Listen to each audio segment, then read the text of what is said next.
جامع بن شداد نے بیان کیا، ان سے صفوان بن محرز نے اور ان سے عمران بن حسین رضی اللہ عنہ نے بیان کیا کہ میں نبی کریم صلی اللہ علیہ وسلم کی خدمت میں حاضر ہوا اور اپنے اونٹ کو میں نے دروازے ہی پر باندھ دیا۔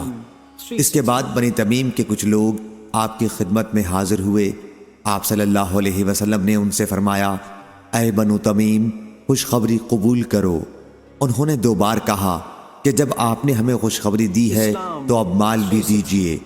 پھر یمن کے چند لوگ خدمت نبوی میں حاضر ہوئے۔ آپ صلی اللہ علیہ وسلم نے ان سے بھی یہی فرمایا کہ خوشخبری قبول کر لو اے یمن والو۔ بنو تمیم والوں نے تو نہیں قبول کی۔ وہ بولے، یا رسول اللہ، خوشخبری ہم نے قبول کی۔ پھر وہ کہنے لگے، ہم اس لیے حاضر ہوئے ہیں تاکہ آپ سے اس عالم کی پیدائش کا حال پوچھیں۔ آپ صلی اللہ علیہ وسلم نے فرمایا، اللہ تعالیٰ ازل سے موجود تھا اور اس کے سوا کوئی چیز موجود نہ تھی، اور اس کا عرش پانی پر تھا، لوح محفوظ میں اس نے ہر چیز کو لکھ لیا تھا۔ پھر اللہ تعالیٰ نے آسمان و زمین کو پیدا کیا۔ ابھی یہ باتیں ہو ہی رہی تھی کہ ایک پکارنے والے نے آواز دی کہ ابن الحسین، تمہاری اونٹنی بھاگ گئی۔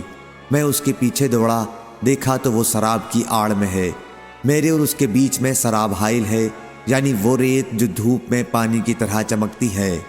اللہ تعالیٰ کی قسم، میرا دل بہت پچھتایا کہ کاش میں نے اسے چھوڑ دیا ہوتا اور آن حضرت صلی اللہ علیہ وسلم کی حدیث سنی ہوتی۔ صحیح بخاری حدیث نمبر 3191۔ قرآن و